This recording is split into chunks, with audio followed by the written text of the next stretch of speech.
I trace the rim of my water glass with my index finger, watching the light refract through my mother's prized crystal. The Blake family dinner table all mahogany, and superiority stretches between us like a battlefield. Mom's silverware gleams under the chandelier, each piece positioned with military precision. Andrew leans back in his chair, swirling his third glass of Cabernet. So the merger finally went through, he announces. The partners are bringing me on as junior executive counsel, starting salaries north of 300. Dad's eyes light up. He reaches across to clap Andrew on the shoulder. That's my boy. Mom beams, dabbing the corner of her mouth with her linen napkin. We're so proud. The Harrisons were just telling us how Thomas is still trying to make partner at his firm. I feel their eyes shift to me, like predators evaluating prey. How's your little project going, Madison? Dad asks, the word project hanging in the air like something foul. We just secured a new contract, I say, keeping my voice even.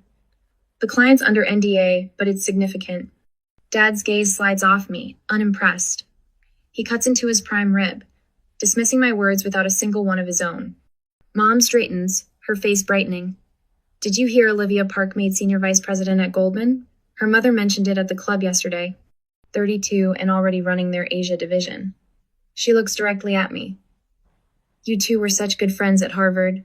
We weren't. We took exactly one class together. That's wonderful for her, I reply. Dad sets down his knife and fork, leveling his gaze at me. When are you going to stop playing entrepreneur and get a real job, Madison? There it is. I knew it was coming, but the familiar sting still catches me off guard. Andrew chimes in, his voice dripping with artificial concern. You're almost 34, Maddie. Still working out of that garage?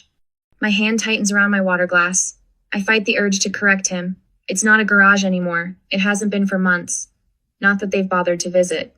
Instead, I glance at my watch. 8:59 p.m. Just one more minute.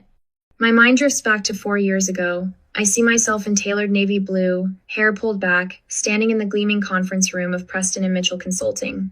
The PowerPoint slide behind me detailing the critical security vulnerability I'd discovered in their client's banking system. This could compromise millions of accounts, I'd explained, pointing to the code I'd isolated. The CTO had leaned back, arms crossed. Stay in your lane, Blake. We hired you for implementation, not system architecture. 2 weeks later, I'd walked out of their offices with my personal items in a box and my resignation letter on my boss's desk.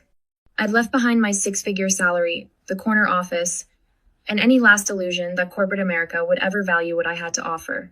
She's throwing away everything she worked for. I'd overheard Dad tell Mom that night on the phone. When I sold my Mercedes to fund the first round of server equipment, Dad cut off my access to the family investment accounts. If you want to act like a rebellious teenager, I won't fund it. When I mortgaged my condo to make payroll during month 7, Andrew had shown up unannounced at my door. I've got a great therapist, Maddie. This midlife crisis is getting out of hand. Every holiday became an exercise in deflection. Let's not discuss Madison's situation, Mom would say whenever relatives asked about my work. Gradually, I stopped mentioning Blake Cyber around them. I built a new family for my small, loyal team people who believed in what we were creating even when the code failed and the midnight oil burned low. 3 phones ping in perfect unison. 9 p.m. I watch the color drain from my father's face as he reads the notification. Mom fumbles for her reading glasses, squinting at her screen. Andrew freezes, wine glass suspended halfway to his lips. The Bloomberg headline glows on their devices. Tech startup Blake Cybersecure's multi-million government contract. Valuation hits $750 million. I lift my glass of water and take a slow, deliberate sip. The ice clinks gently against crystal as chaos erupts around me. Madison, what is this? Dad's voice cracks on my name. Mom's hand trembles as she scrolls through the article. $750 million? That can't be right. Andrew sets down his wine with enough force to slosh red liquid onto the pristine tablecloth. You closed the Pentagon contract? That was your NDA?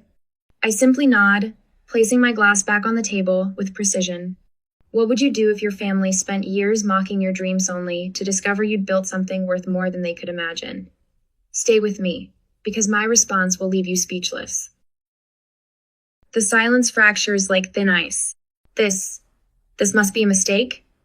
Dad's voice cracks, his fingers trembling as they grip his phone. I take another sip of water, letting the moment stretch. The crystal catches the light, sending prisms dancing across the pristine tablecloth. No mistake. My voice is steadied, voice I use in boardrooms with skeptical investors. The Pentagon contract came through last week. We beat out IBM and 3 other major security firms. Mom fumbles with her reading glasses, tapping frantically at her screen. 750 million? That can't possibly be right. The valuation's actually conservative, I say, setting down my glass. We turned down JP Morgan Chase's buyout offer last month. Andrew's eyes narrow, his wine forgotten. What was the offer? 900 million. I keep my tone casual, as if discussing the weather. It didn't align with our 5-year plan. Dad's face performs a complex transformation shock dissolves into calculation. Disbelief hardens into opportunity. I've seen this expression in negotiations. It's the look of someone reassessing your value mid-conversation. Sweetheart, this is extraordinary. Mom's already reaching for her phone. I must tell Caroline at the club. She was just saying how her son's tech venture folded last quarter. Your mother and I always knew you had potential, Dad says, leaning forward. His voice drops to a conspiratorial whisper. You know, I could help manage some of this. The tax implications alone will be substantial. Andrew reaches into his suit jacket and slides a business card across the polished mahogany. You'll need a financial advisor now, someone who understands family wealth. I pick up the card, Andrew Blake, Wealth Management Partner. The logo of his firm gleams in embossed silver. I turn it over in my fingers, remembering the email I received 6 months ago from an investor who had heard concerns about my company. Interesting, I say, standing slowly. The chair scrapes against the hardwood floor. I've been wondering why Kiernan Capital pulled out of our Series B round at the last minute. Dad's eyebrows lift. Madison, sit down. We're celebrating your news. The partner at Kiernan mentioned that someone close to me had warned them off. I look directly at Andrew, whose face has gone perfectly still. They said my own brother told them to avoid my crazy sister's doomed project. Andrew's throat works. That's I never. You told your entire network to blacklist me. My voice remains level, factual. You called my CTO and told him he was making a career-ending mistake. Mom's tears start the practice. Elegant kind that never smudge her mascara. Madison, please. Your brother would never. Your exact words to the Hansons last Christmas were that I was having an embarrassing midlife crisis. I turned to her, recalling every cutting remark. You told Mrs. Parker one was playing businesswoman when she asked about my company. The tears transform, becoming something real and raw as the truth lands. Dad pushes back from the table. Now wait just a minute. We've always supported. You cut me off financially when I sold my car to buy servers. I interrupt. You told Grandma I was throwing away my education when she asked why I missed Thanksgiving. My phone vibrates with a text. I glance down. Alex, CTO. Did you tell them yet? A small smile touches my lips. Alex, who turned down Google to work out of that garage. Maria, who coded for 36 hours straight when we were racing to patch the vulnerability that put us on the map. Raj, who sold his motorcycle to help us make payroll during month 5. My real family. I remember last Christmas eating takeout Thai food on the floor of our first real office, while my parents and Andrew posted photos from Aspen on Instagram. Where are you going? Mom asks as I collect my purse from the sideboard. Home, I say, meaning the converted warehouse where my team is waiting to celebrate. Not this mausoleum of familial disappointment. Madison. Dad's voice hardens into the tone that once made me flinch. Don't be dramatic. We've always believed in you. I pause at the entryway, fishing something from my bag. The house key they gave me when I turned 16 glints under the chandelier light. I place it deliberately on the marble console table. Success isn't what you think it is, I say, meeting each of their eyes in turn. It's not a number on a balance sheet or a headline in Bloomberg. It's building something that matters with people who believe in you when no one else does. The door closes behind me with a soft, definitive click. Outside, the night air feels clean and sharp in my lungs. My phone buzzes again, me team, waiting to pop the champagne we've earned together. I slide into my car and exhale 4 years of accumulated disappointment. Ahead lies the future we built from nothing but belief and sleepless nights. Behind me sits a house full of people who only value what they can measure in dollars. I start the engine and drive toward the people who saw my vision when it was just lines of code on a whiteboard in a rented garage. The ones who never needed a headline to believe.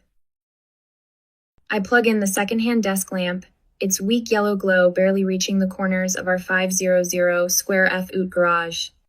Outside, San Francisco fog presses against the windows like a living thing, obscuring the 3 a.m. darkness. My breath creates small clouds in the unheated space. Try it again, I tell Raj, our CTO. My voice sounds hollow in the concrete box we call headquarters. He taps a series of commands on his keyboard, the blue light from his monitor casting shadows across his exhausted face. 5 other figures hunch over workstations made from doors laid across sawhorses, their faces illuminated by screens. 7 outcasts, including me, united by rejection from the tech establishment. Running test sequence, Raj murmurs. Our whiteboard dominates the back wall, a chaotic constellation of cybersecurity protocols, attack vectors, and defense mechanisms. The math behind our algorithm stares down at us, daunting, promising, maddening in its complexity. We've been at this for 17 days straight. Server response is still timing out. Zoe rubs her eyes, the dark circles beneath them matching mine. The protocol's collapsing under load stress. I drain my 3rd energy drink, ignoring the tremor in my hands. Let's reconfigure the authentication layer. The vulnerability has to be there. Raj's fingers fly across the keys. Madison, maybe we should. No, I cut him off. We're not stopping. Not tonight. What I don't say, my last piece of jewelry mom's pearls I'd borrowed and never returned sold yesterday to make this month's payroll. My apartment's eviction notice is folded in my back pocket. We have exactly 8 days of runway left. Behind me, Lee and Priya share a concerned glance. They think I don't notice. My phone buzzes, Andrew again, his 3rd welfare check this week. I silence it without looking, knowing it's not actual concern driving his calls. He's circling, waiting for my failure, collecting evidence for a family intervention. The timer on Raj's screen counts down, 3:46 a.m. Running final sequence, he announces, voice tight. The room falls silent except for the hum of overtaxed laptops and the ancient refrigerator that holds our collective food supplymen, energy drinks, and questionable takeout. The system processes, compiles, executes. 3:47 a.m. Holy shit. Raj stands so abruptly his chair crashes backward. It's holding. I push off from my desk, propelling myself to his station. The terminal displays a cascade of successful authentications under extreme load. The encryption's maintaining integrity, Lai gasps, appearing at my shoulder. Try the malicious packet injection. I order, my heart pounding. Raj's hands are already moving. Deploying now. For 3 minutes, we watch in silence as our system absorbs, identifies, and neutralizes every simulated attack thrown at it. The algorithm isn't just working, it's outperforming anything on the market by an order of magnitude. We did it, I whisper, then louder. We actually fucking did it. Cheers erupt, bodies collide in exhausted hugs. Priya's crying, and Zoe's performing an improvised victory dance on top of her desk. Even stoic Devin cracks a rare smile. I slide down against the wall until I'm sitting on the concrete floor, overwhelmed. For 17 days, we've subsisted on caffeine and determination. For 9 months, we've poured everything into this. 4 words flash across my mind, worth every damn sacrifice. 3 months later, I wake on the office couch, my back protesting years of previous owner's abuse. My apartment is long gone, my car sold, every possession either pawned or stored in my parents' attic without their knowledge. I have exactly 2 outfits left. Both are wrinkled. The shower in our tiny bathroom trickles lukewarm water at best. I brush my teeth with the travel toothbrush that now lives permanently in my laptop bag. Outside, the garage door rattles upward. Devin enters, carrying a box of donuts. Morning, boss. He eyes my makeshift bed. Another night in the executive suite? I stretch, wincing. The ventilation's better than the Ritz. My phone rings government area code. My stomach tightens as I answer, putting it on speaker for Devin to hear. Miss Blake, Lieutenant Colonel Harris, we need to discuss your security protocol demonstration. Devon freezes mid-bite, watching me. Of course, I say, keeping my voice steady despite the adrenaline flood. Was there an issue with our submission? Issue? Number? The voice on the speaker sounds almost amused. The issue is that nobody believes your numbers. Our team says they're impossible. My eyes meet Devin's.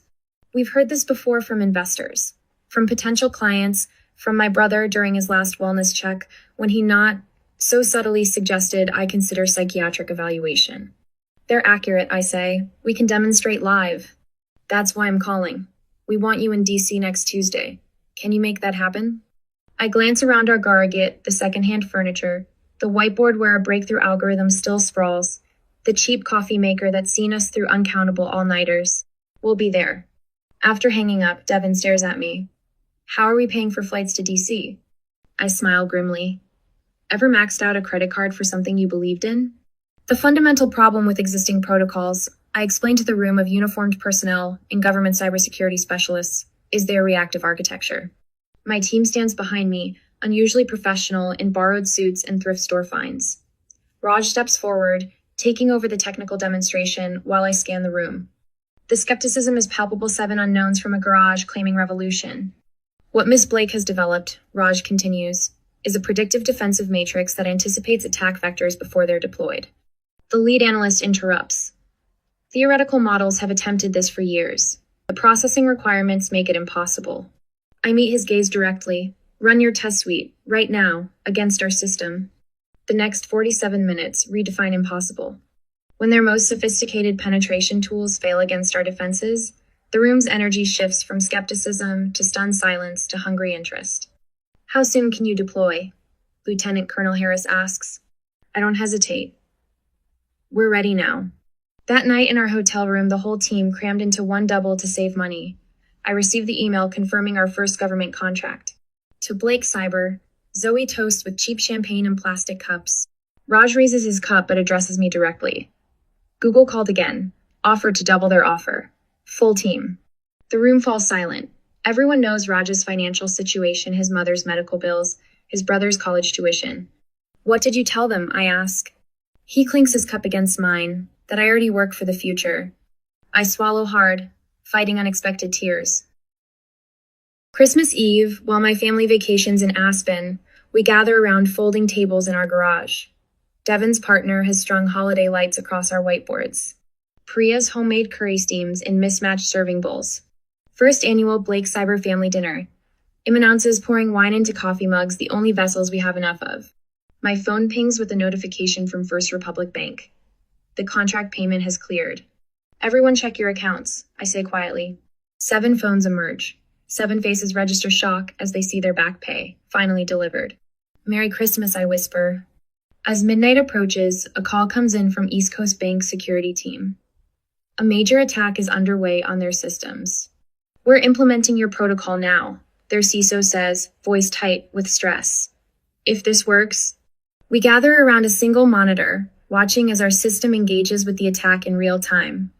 Lines of malicious code appear and vanish, neutralized by our algorithm. It's holding, Raj breathes. By morning, our server load has exploded with inbound requests. Our garage whiteboard, the one where we first cracked the algorithm at 3:47 a.m. after weeks of failure, remains untouched. I've already declared it a sacred artifact. Devin bumps my shoulder gently. Worth it? I think of my sold jewelry, my surrendered apartment, my family's mockery, and the 1,000 small humiliations of the past year. Then I look at our team brilliant outcasts who believed when no one else would, and the monitor, showing our system, protecting millions of accounts in real time. Every second, I reply, what would you sacrifice to build something extraordinary? Madison gave up everything, her home, her savings, and her family relationships. Was it worth it? Her next move reveals all. I trace my fingers along the original garage door mounted on the wall of my office. The peeling paint and dented metal serve as a daily reminder of where Blake Cyber began. From a 500 square F oot rental to Thesa Gleaming 50,000 square F oot headquarters in downtown San Francisco. Through the glass walls of my office, I watch my team of 140 employees move with purpose across the innovation lab. Screens flicker with code, whiteboards overflow with diagrams, and the energy pulses with the same intensity we had in that garage, just multiplied exponentially. My office remains modest compared to the stunning innovation lab I insisted on building first. No mahogany desk or crystal decanter sets here. Just clean lines, functional furniture, and a wall of windows that lets me see my vision unfold in real time. My phone buzzes with the 15th voicemail from Mom this week. Madison, darling, the Andersons are having their annual gala next weekend, and everyone's asking about you. They'd love to hear about your well, not so little anymore, company. Call me back, sweetheart. I delete it without listening to the rest. My assistant knocks and enters in one smooth motion. Your brother's in the lobby again, third time this week. Tell him I'm in meetings all day. I don't look up from my laptop. He brought flowers. She raises an eyebrow. Donate them to the children's hospital down the street. She nods and retreats, but returns seconds later. Also, your father called 3 board members yesterday. Claimed he wanted to discuss family investment opportunities. I close my eyes briefly. Send an email to the board. Remind them of our non-disclosure agreements and the protocols for unsolicited contact. After she leaves, I open Instagram, where my feed has become a shrine to my family's unwavering support. Mom posted a throwback photo yesterday at my Harvard graduation with a caption about how she always knew Madison would revolutionize the tech industry.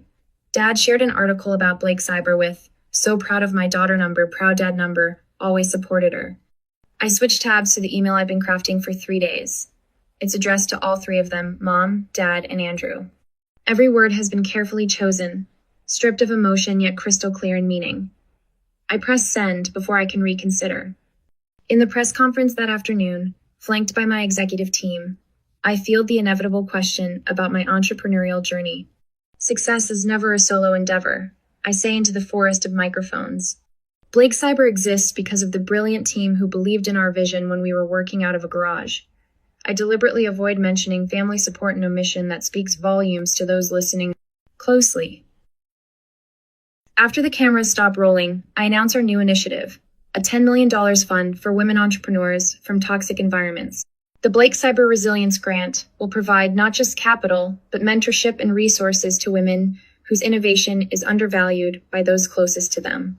The news spreads faster than I anticipated.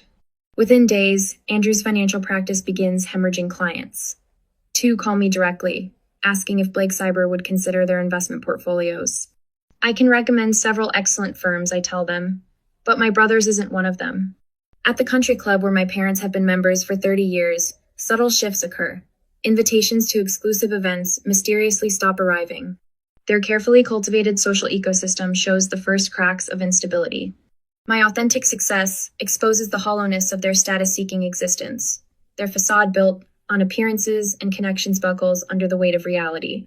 The reconciliation attempts begin on a Tuesday. Mom appears at our reception desk, eyes red-rimmed, clutching her designer handbag like a shield. Please, I just want 5 minutes with my daughter. The security footage shows my receptionist handling her with professionalism. Miss Blake is unavailable. I'd be happy to pass along a message. Dad takes a different approach, a typed letter left with my assistant. I scan its contents, formal language, carefully worded apologies, and strategic mentions of family legacy. It reads like a business proposal rather than a father's remorse. Andrew's email arrives last. Subject line: family healing. Maddie, we've all made mistakes. It's time to put aside differences and come together as a family again. Some wounds run deep, but blood is thicker than water. I forward all 3 messages to my executive team with a simple question. Thoughts? Their responses vary from cautious to protective. My CTO, who once slept on the garage floor beside me when we couldn't make rent, is the most direct. They want access, not reconciliation. I stare at the original whiteboard we salvaged from the garage, now mounted alongside the door. The faded marker still shows our first algorithm, the one everyone said wouldn't work. If your family who mocked your dreams suddenly wanted access to your success, would you let them back in? What boundaries would you set? I'm still deciding. I arrive at Mabel's diner 20 minutes early. The vinyl booth squeaks as I slide in, the worn table wobbling when I rest my elbows on it. Definitely not the Ritz, Carlton's restaurant where my parents suggested meeting. But neutral ground was non-negotiable. Alexis, my CFO, sits across from me, reviewing notes on her tablet. Her presence isn't just for moral support, she's my witness. They're here, she murmurs, glancing toward the entrance. I don't turn around immediately. Instead, I take a slow sip of water, steadying my breath. When I finally look up, I almost laugh at the absurdity. My father stands awkwardly in the entrance, his Italian leather shoes and tailored suit ridiculously out of place against the diner's checkerboard floor. Mom clutches her Hermes bag against her chest like it might catch something contagious. Andrew scans the room with barely concealed disdain, wiping his hand against his pant leg after touching the door. The hostess leads them through the lunch crowd, nurses ending night shifts, construction workers on break, and tech employees seeking authentic, greasy spoons. My family looks like penguins waddling through a flock of sparrows. Madison. Dad extends his hand formally, as if we're concluding a business meeting. I shake it briefly before they settle into the booth, the leather creaking under their collective discomfort. Alexis introduces herself with professional precision. Alexis Chen, Chief Financial Officer at Blake Cyber. Mom's eyebrows raise a fraction. She didn't expect witnesses. The visual power shift is immediate. In their territory, the country club. Dad's office. Their Beacon Hill home, they tower over me. Here, surrounded by everyday people rather than fawning waitstaff, they shrink. The waitress slides menus in front of us. My parents study them like they're deciphering ancient hieroglyphs. Just coffee, Andrew tells her without looking up. Black. Once she's gone, Dad clears his throat and launches into what can only be a rehearsed speech. His eyes occasionally drift to his Rolex diming himself, probably. Madison, family is about legacy. The Blake name has stood for excellence for 3 generations. His voice carries the same practiced conviction he uses in boardrooms. We've always supported each other's endeavors, and now that you've found success, it's time to reintegrate you into the family's collective vision. I notice he doesn't apologize. Not once. Mom reaches across the table, her manicured hand stopping just short of touching mine. We always believed in you, sweetheart. Always. Even when we understand your methods. The blatant lie hangs between us. I don't grab it. Andrew leans forward, sliding a business card across the sticky tabletop. I've drafted a proposal for family investment coordination. Now that you've attracted significant capital, we should align our financial strategies. I can bring considerable value to Blake Cyber's growth plans. I pick up his card, examining the embossed lettering before slipping it into my pocket. Interesting. Is this the same value you brought when you told the Winthrop Group to avoid my sister's doomed little hobby? His face freezes, the practiced smile faltering. Mom jumps in. We've been so proud telling everyone about your success. The Harrisons were just saying how we always knew your computer thing would take off. Computer thing, I repeat flatly. You mean the cybersecurity firm that you've been claiming to have funded? Dad shifts uncomfortably. We've simply been supporting you the way family should. Emotionally. I open my laptop and turn it so they can see the screen. Let's review what emotional support looks like, shall we? I click through a folder methodically labeled Family Communications. 2020 to 2024. Email screenshots, text message exports, voicemail transcriptions. Dad's email to his investment group. My daughter has unfortunately been caught up in Silicon Valley fever. Would advise avoiding any connection until she comes to her senses. Mom's text to her sister. So embarrassing. Madison's living like a college student again, playing with computers in some garage. We don't bring it up at the club anymore. Andrew's message to our cousin. Had to stage basically an intervention. She won't listen to reason. Throwing away a perfectly good career to chase this startup fantasy. With each click, their faces grow paler. I continue in a calm, even voice. For any relationship with me moving forward, I have non-negotiable terms. I count them off on my fingers. 1. Complete honesty. No more pretending you supported me when you didn't. 2. Business and family remain separate permanently. I will never mix Blake Cyber with Blake family finances. 3. Family therapy if you want any meaningful contact. 4. Public acknowledgement of how you actually treated me during the startup phase. Mom's face crumples. That's humiliating. So was hearing you tell Mrs. Parker I was having a sad little breakdown when I mortgaged my condo to make payroll. Dad's mask finally slips. His face reddens as he slams his palm against the table, rattling the silverware. This is absurd. We gave you everything. The best schools, the connections, the proper upbringing, and this is your gratitude? Some manufactured victim narrative?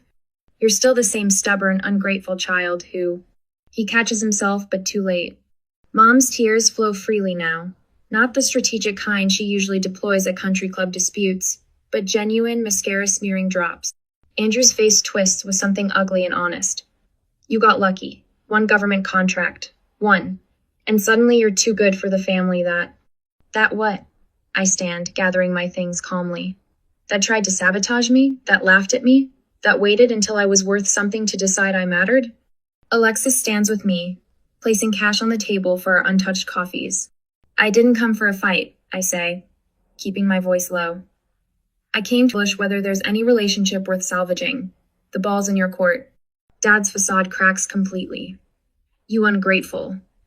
He cuts himself off, but his expression reveals everything he's been hiding. The resentment, the anger that I succeeded without him. The realization that he's lost control. Mom's tears aren't strategic now. They fall freely, smudging her carefully applied makeup. For the first time, I glimpsed genuine regret beneath her social mask. Andrew's professional veneer dissolves entirely. This is about me, isn't it? You're punishing us because Dad always favored me. Well, guess what? I earned it. I played by the rules while I built something that matters, I finished for him. And no, Andrew, this isn't about you. It never was.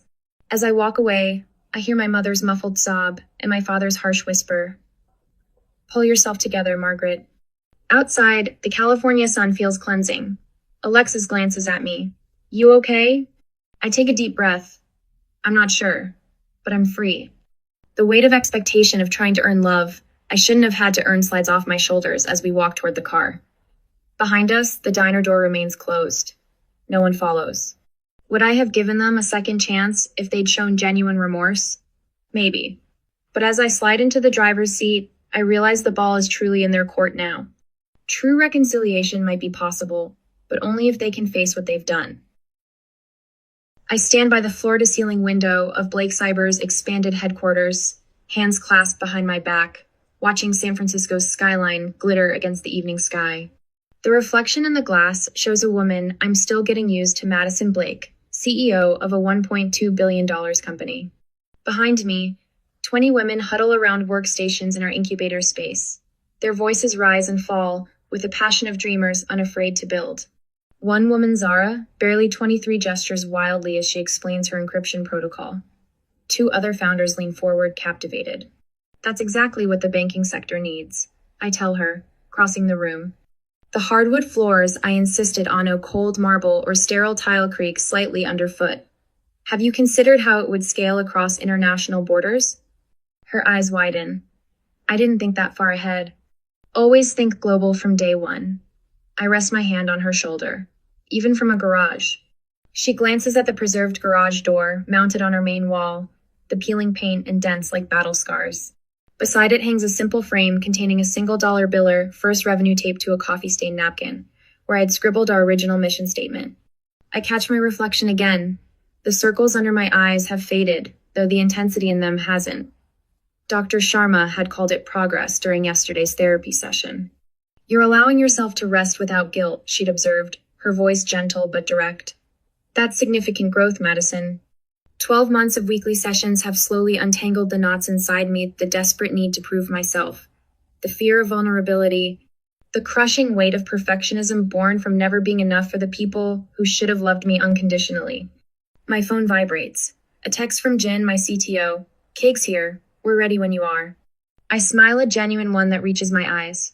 This never happened in the boardrooms of my past. The conference room buzzes with hushed excitement when I enter. My chosen family, the original 7, who believed enough to work out of that garage, have transformed the space with streamers and a lopsided cake. Happy birthday, mad scientist.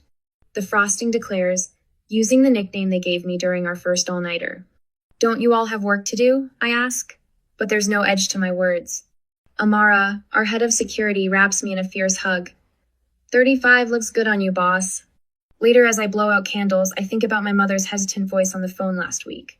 The therapist says I need to acknowledge my role in your pain, she'd said, the words clearly rehearsed but meaningful. I'm trying to understand, Madison. Small steps. Genuine ones. Dad hasn't called in 6 months. After Bloomberg featured me on their cover, he'd sent a terse email. Congratulations on your success despite our misgivings. Not an apology, but an acknowledgement. I haven't responded. Andrew's competing venture folded last quarter. His passion was never technology, only the prospect of wealth. The market recognized the difference. Speech, Jin demands, pulling me back to the present. I shake my head but stand anyway. 4 years ago, I sat at a dining table being told what I built didn't matter. I look around at faces lit with warmth, not judgment. This is what a real family dinner looks like. The room erupts in applause. Amara raises her glass. To chosen family. I mention Mom's therapy progress. The team nods, understanding that healing doesn't mean forgetting. Some relationships will never fully recover, and I've made peace with that reality. Later that night, I walk through the empty office. My footsteps echo as I approach the mounted garage door. I press my palm against its rough surface, feeling the contrast between where we started and where we are. The reflection in the window captures both versions of me simultaneously, the desperate entrepreneur sleeping on a couch between coding sessions and the CEO whose security protocol protects millions of users worldwide. My foundation for first-generation entrepreneurs launches next week. My TED Talk on redefining success beyond family expectations has already racked up 2 million views. I trace the outline of that old garage door with my fingertips. I'm Madison Blake. I whisper to the empty room, and I build things that matter.